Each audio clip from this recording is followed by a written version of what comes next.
Καλησπέρα. Η χειμωνιάτικη περίοδος των ερετικών με το 12ο live βίντεο με θέμα την παράδοξη θεωρία της αλλαγής. Ας δούμε λίγο την έννοια της αλλαγής πρώτα. Ζούμε σε ένα σύμπαν ούτως ή άλλως αέναων μεταμορφώσεων, είτε το θέλουμε, είτε μας αρέσει, είτε όχι. Όλα αλλάζουν, τίποτα δεν μένει σταθερό και εμείς μέσα σε αυτό τον κικαιώνα, τη θάλασσα, τον ωκεανό των αλλαγών, προσπαθούμε και παλεύουμε να πλοηγηθούμε. Με δύο λόγια, προσπαθούμε να πετύχουμε κάτι που σημαίνει ότι είτε να πετύχουμε κάποιον στόχο, κάτι που θέλουμε πολύ, που επιθυμούμε κτλ. Είτε να ξεπεράσουμε κάτι που είναι πολύ δυσάρεστο, για μας δεν το αντέχουμε κτλ. Επομένως, επιθυμούμε μία αλλαγή να τη φέρουμε κάπως στα δικά μας τα νερά, να τη φέρουμε στα νερά μας περισσότερο. Ας ορίσουμε λοιπόν ότι η έννοια της επιτυχίας σε μία αλλαγή, επαναλαμβάνω, είτε είναι για να πετύχουμε ένα στόχο, είτε για να πετύχουμε το ξεπέρασμα μιας κατάστασης, έχει να κάνει με μία αλλαγή, η οποία εγώ φαντάζομαι, ορίζω, σκέφτομαι ότι θα είναι ευνοϊκότερη, λειτουργικότερη για μένα. Συνήθως λοιπόν, στην πορεία για να πετύχουμε κάτι, με αυτή τη λογική, κυριαρχεί η άποψη ότι, και είναι και σωστά βέβαια φυσικά αυτά τα πράγματα, το ξέρουμε από την πράξη όλοι, ότι πρέπει να έχουμε αποφασιστικότητα, θέληση, δύναμη, πίστη στις δυνάμεις μας, πίστη στη ζωή, να έχουμε αυτοπιθαρχία προφανώς, να προσπαθούμε να ελέγξουμε όσο μπορούμε τα δεδομένα, να τα συνυπολογίσουμε, να βάλουμε τα συν, να βάλουμε τα πλην, να τα βάλουμε παρέα και να δούμε τι θα βγάλουν μαζί αυτά και κυρίως ότι θα πρέπει να έχουμε μια θετική σκέψη, αισιόδοξα συναισθήματα, ορμή, ενθουσιασμό προς τα μπροστά. Τελικά όμως, από ό,τι φαίνεται, τα πράγματα ίσως να μην είναι μόνον έτσι. Σίγουρα όλα όσα ανέφερα πιο πάνω και κυρίως η θετική σκέψη και η αισιοδοξία και ο ενθουσιασμός βοηθούν λόγω νευροδιαβιβαστών.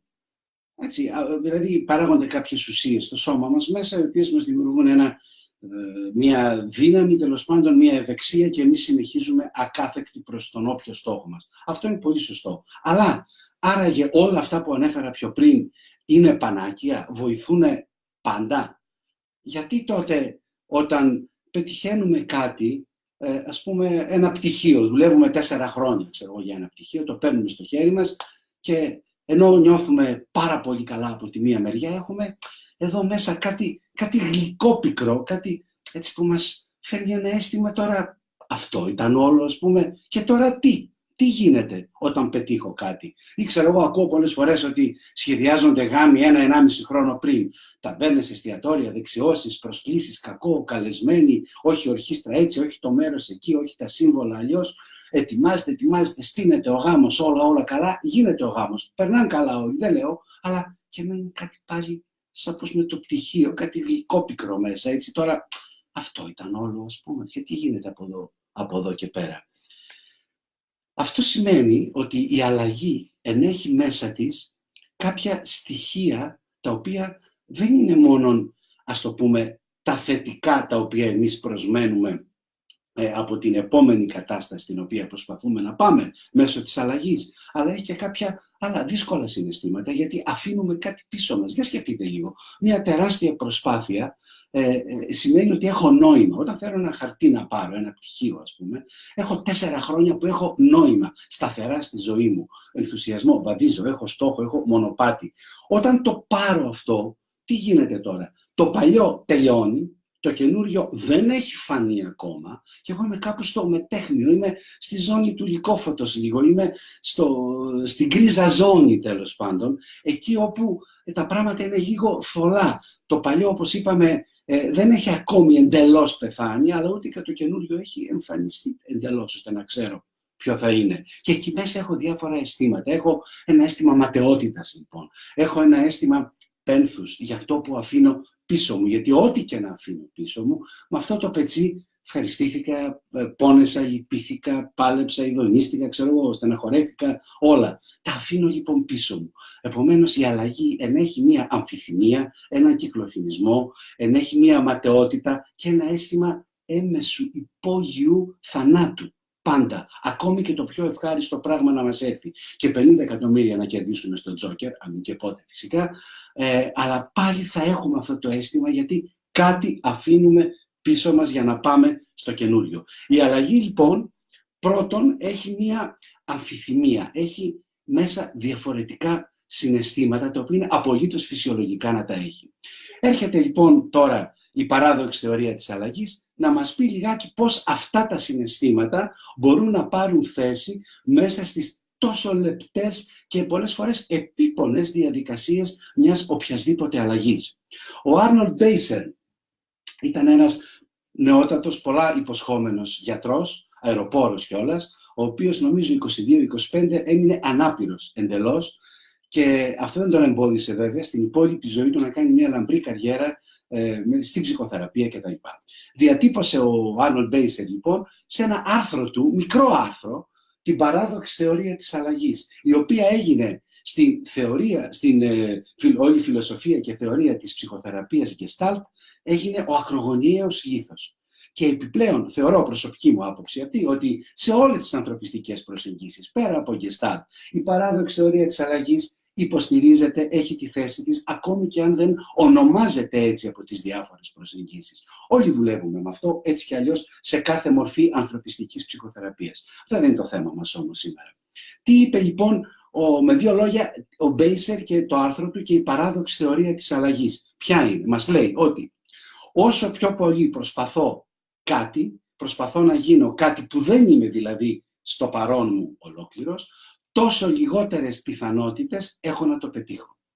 Ακούγεται όντως παράδοξο.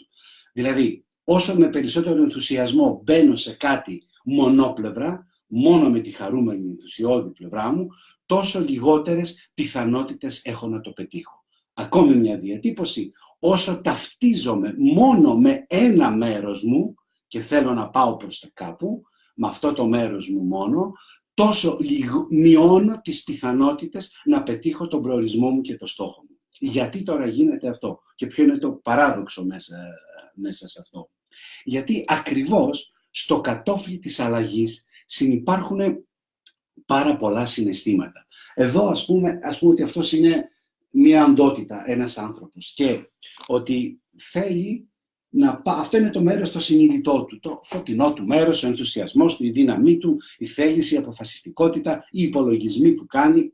Και εδώ είναι το σκοτεινό του μέρος, η σκιά του. Είναι το εσωτερικό μας παιδί εκεί μέσα. Είναι τα αισθήματα χωρίς λογική, χωρίς βάση. Γιατί φοβάσαι να το κάνεις αυτό, αφού όλα μπορείς, τα καταφέρνεις, το ξέρεις, έχεις τη γνώση, την ικανότητα, και όμως μέσα σου φοβάσαι πάρα πολύ. Γιατί γίνεται αυτό το πράγμα? Γίνεται, γιατί η γλώσσα του εσωτερικού παιδιού δεν είναι η γλώσσα της λογικής, είναι η γλώσσα καθαρά συναισθηματική που σχετίζεται και με το παρελθόν μας κτλ. Που δεν μας ενδιαφέρουν αυτά τώρα. Το γεγονός είναι ότι έχουμε εμείς μέσα μας μία πλευρά που είναι όλα τα σκοτεινά, τα μαύρα συναισθήματα, η απεσιοδοξία, η ματαιότητα. Και εμείς ας υποθέσουμε ότι τείνουμε να πάμε προς τα δω. Και θέλουμε να πάμε προς τα δω. Εμείς βλέπουμε βέβαια με το φωτεινό μας κομμάτι μόνο το στόχο, μόνο την κατεύθυνση, και έχουμε επίγνωση μόνον ουσιαστικά αυτού του μέρους μας, από εδώ.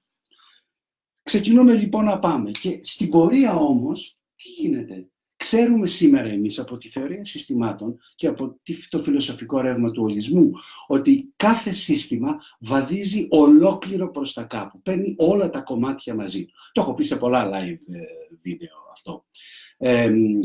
Ας πούμε, αν έχω ένα τραυματισμένο πόδι, δεν μπορώ να το αφήσω πίσω το πόδι μου. Το παίρνω μαζί μου όπου και αν πάω. Άρα βαδίζω ολόκληρος στη ζωή, στο χρόνο μέσα, αν αυτό είναι το χρονολόγιο της ζωής μου. Επομένως, όταν εγώ βλέπω από εδώ και θεωρώ ότι είμαι μόνον αυτό το κομμάτι, το ενθουσιώδες, το χαρούμενο, το φωτεινό, τι γίνεται? Προχωράω προς τα μπροστά και αφήνω πίσω μου το βαρύδι, την άγκυρα, τα σκοτεινά μου κομμάτια, τα κομμάτια τα οποία δεν τα βλέπω, δεν τα θεωρώ δικά μου, είναι ξένα. Αυτά μένουν πίσω και εγώ φεύγω με 1000 μπροστά, με την ταχύτητα του φωτός φεύγω μπροστά. Και τι γίνεται? Φεύγω εγώ μπροστά, αλλά τα κομμάτια μου αυτά μένουν πίσω, γιατί φοβούνται αυτά. Είναι τα συναισθήματα του εσωτερικού μου παιδιού, τα οποία μένουν και με θέλουν να μείνουν πίσω, φοβούνται να κάνουν τα βήματα. Εγώ με το μυαλό μου εκτιμώ την κατάσταση. Κάνω το βήμα, αλλά αυτά μένουν πίσω. Επομένως, τι συμβαίνει εδώ? Αρχίζω και τεντώνομαι τώρα. Τεντώνομαι και αν συνεχίσω να τρέχω προς τα δω, θα συμβούν δύο πράγματα. Το ένα είναι να σπάσω στα δύο, να κοπεί ο μίσχος που με συνδέει με αυτό το κομμάτι μου. Κάηκα, γιατί θα μείνω μισός, δεν το συζητάμε φυσικά. Και το άλλο είναι, σκεφτείτε ότι αυτό είναι ένα λάστιχο το οποίο το τραβάω και κάποια στιγμή αυτό αναγκαστικά θα γυρίσει πίσω. Θα σπάσει και θα γυρίσει πίσω. Έτσι εξηγείται, γιατί ενώ θέλω να χάσω 40 κιλά που έχω πει σε ένα παράδειγμα, ξεκινάω, μπαίνω σε άλλο live βίντεο μπαίνω στη διαδικασία, γυμναστήρια, κακό, ενθουσιασμός, δίαιτες, αυτά, χάνω σε 2 μήνες μέσα, 20 κιλά χάνω. Και μετά από λίγο καιρό μπορεί να τα ξαναπάρω ολόκληρα και παραπάνω. Γιατί άφησα πίσω μου, προσπάθησα να αλλάξω μόνο με ό,τι θεωρώ με το λογικό και το μυαλό μου, το οποίο δεν είναι πάνω από 12%. Όλο το υπόλοιπο είναι εδώ πέρα μέσα. Το άφησα αυτό πίσω μου και αυτό με τράβηξε μοιραία πίσω. Έχω ένα πένθος, έναν χωρισμό και βγαίνω, κάνω για να το ξεπεράσω, βρίσκω διάφορες καινούργιες σε βάση περιπτώσει, περνάω καλά, διασκεδάζω τέλεια, θεωρώ ότι το ξεπέρασα όλα καλά και είμαι ανίκανος να κάνω μια ακόμη σχέση, την επόμενη σχέση μου. Δεν μπορώ να μπω γιατί μου βγαίνουν περίεργα συναισθήματα, κλαίω ημέρα και δεν ξέρω τι να κάνω. Γιατί άφησα πίσω τον φόβο μου για το πένθος. Επομένως, η παράδοξη θεωρία της αλλαγής μας λέει ότι όταν κάνω κάτι θεωρώντας ότι είμαι μόνον η επιθυμία μου γι' αυτό και όχι ταυτοχρόνως και η αναστολή μου γι' αυτό ή όλα τα δύσκολα σκοτεινά συναισθήματα της σκιάς μου, δεν θα το πετύχω, γιατί θα με τραβήξει πίσω η αδράνεια ακριβώς της σκοτεινής μου άγκυρας. Έτσι λοιπόν, σίγουρα μπορεί να είναι πάρα πολύ θετικό και ευνοϊκό, καλό και βοηθητικό και υποστηρικτικό το να έχω θετική σκέψη, αισιοδοξία. Προφανώς είναι πάρα πολύ χρήσιμο και ενθουσιασμό και ορμή και πίστη και θέληση και να αναλύω και πολύ λογικά τις συντεταγμένες μιας κατάστασης στην οποία θέλω να πάω, να συνυπολογίζω πράγματα κτλ. Μπορεί να είναι όλα αυτά πάρα πολύ χρήσιμα. Δεν αμφισβητώ καθόλου. Γίνονται όμως αναστολή όταν εγώ θεωρώ ότι είμαι μόνον αυτά. Δεν λέω να τα αφήσουμε πίσω, να είμαστε απεσιόδοξοι και μαύροι ή βαρεμένοι και ασήκωτοι για μια αλλαγή. Δεν λέω καθόλου αυτό. Λέω να μην πατάμε, να μην θεωρούμε ότι είναι πανάκια μόνον η θετική σκέψη, η αισιοδοξία, η πειθαρχία, ο έλεγχος που μπορεί να ασκήσει ο νους μας, η θέληση κτλ.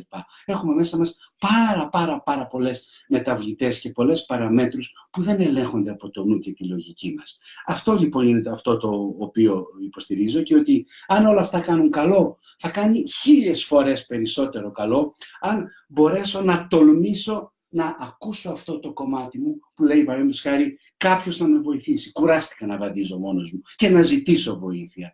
Να βγάλω μια κραυγή που να είναι ο λυγμός ή η κραυγή του πένθους που δεν έκανα ποτέ. Να βγάλω έναν κρυμμένο θυμό, έναν τρόμο ή έναν φόβο που έχω μέσα μου, να έρθω σε επαφή με αυτά τα συναισθήματα. Τότε αυτά θα έρθουν κοντά και θα βαδίσω ολόκληρος προς την νέα αυτή κατάσταση. Απλώς, επαναλαμβάνω, δεν λέω να αφήνουμε τα δυνατά μας κομμάτια πίσω, αλλά η καταναλωτική, η ηλίθια κουλτούρα μας τα υπερτονίζει και μας κάνει να τα θεωρούμε ότι είναι πανάκια και μάλιστα να νιώθουμε και τύψεις όταν δεν λειτουργούμε παρόλη τη φοβερή πίστη και θέληση την οποία έχουμε. Ούτως ή άλλως η ολότητά μας πάει μπροστά και με την ολότητά μας πάμε μπροστά.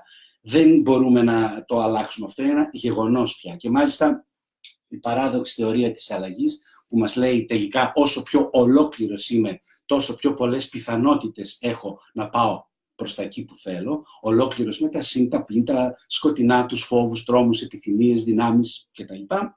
Επιβεβαιώνεται σήμερα και νευροβιολογικά. Δεν θα μείνω σε αυτά γιατί πάμε σε άλλες λεπτομέρειες. Υπάρχουν όμως δεδομένα από την μελέτη της σύνθεσης σε επίπεδο μικροδομής της εμπειρίας μας που επιβεβαιώνουν περίτρανα όλα αυτά τα οποία λέμε. Κοντολογής και κλείνοντας, όταν είμαι σε αυτή τη θέση και θέλω να πάω εκεί, Αν μόνο σκέφτομαι, όπως κάνει αυτό το μπαρμπαδάκι εδώ πέρα, αν μόνο σκέφτομαι, υπολογίζω, μπερδεύομαι και τρελαίνομαι, θα μένω ακίνητος ή θα πηγαίνω εκεί και θα γυρίζω πίσω. Θα πέφτω, θα γυρίζω πίσω, θα εκτρέπομαι από την πορεία μου. Αν μόνο υπολογίζω, σκέφτομαι με το νου μου λογικά ή σκέφτομαι μόνο θετικά, ό,τι θέλετε.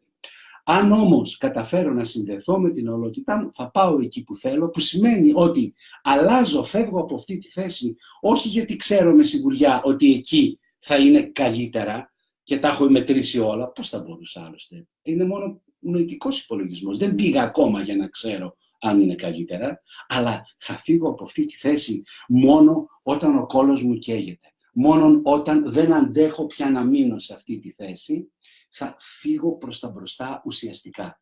Επί της ουσίας εστιάζομαι στο τι είμαι τώρα που αλλάζω και όχι σε αυτό που θέλω να μου επιφέρει η αλλαγή. Όσο εστιάζομαι σε αυτό, νιώθω τη φωτιά στον πισινό μου, δεν μου αρέσει άλλο εδώ και θέλω να αλλάξω, να πάω προς τα μπροστά. Αυτή λοιπόν ήταν η παράδοξη θεωρία της αλλαγής. Την πρώτη ιδέα τη γέννησε ο Άρνολντ Μπέισερ, όπως είπαμε, και είναι ένας από τους ακρογωνιαίους λίθους της ψυχοθεραπείας Gestalt.